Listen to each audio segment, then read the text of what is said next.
Story time mga kainday, no? So medyo hirap pa akong ngumiti ngayon at tumawa. Wow, ang arte. So ako pala mga kainday ay nadinggi ako, no?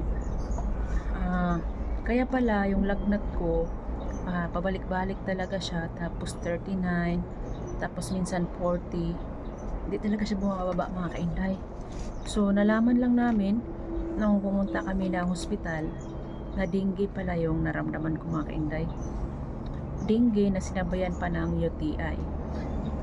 Na ang hirap mga kainday kasi yung hinang-hina ka na, tapos ang dami ko nang ininom na paracetamol pero hindi talaga siya bumababa.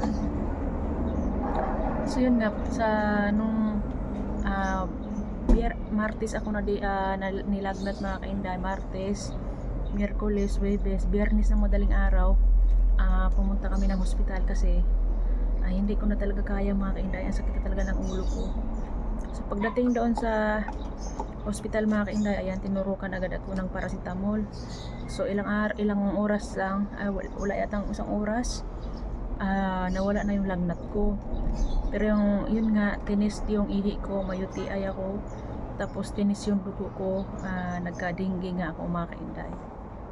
So yun ang nangyari mga kainday. So wala pa lang gamot yung dengue, sabi ng doktor. So kailangan ko lang uminom ng maraming tubig. So yun mga kainday, inom ako ng maraming tubig. At ang last naming punta sa hospital ay nung mga kainday, Lunes, no?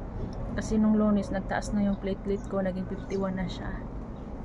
So yun, ngayon mga kainday, 1 week nagpapagaling ako mga kainday, kasi sabi ng doktor is bawal daw ako magtrabaho. So kailangan kong magpahinga for 1 week. So first time kong madinggi mga kainday, di ko akalain na ganun pala kahirap. Akala ko end of the world na mga kainday, kasi nahilo ako mga kainday, wala akong makita. Guguan nun bigla yung paningin ko mga kainday. So yun mga kainday, ayan, mag-ingat po tayo palagi sa ating kalusugan mga kainday, no? So yun lang, thank you for watching.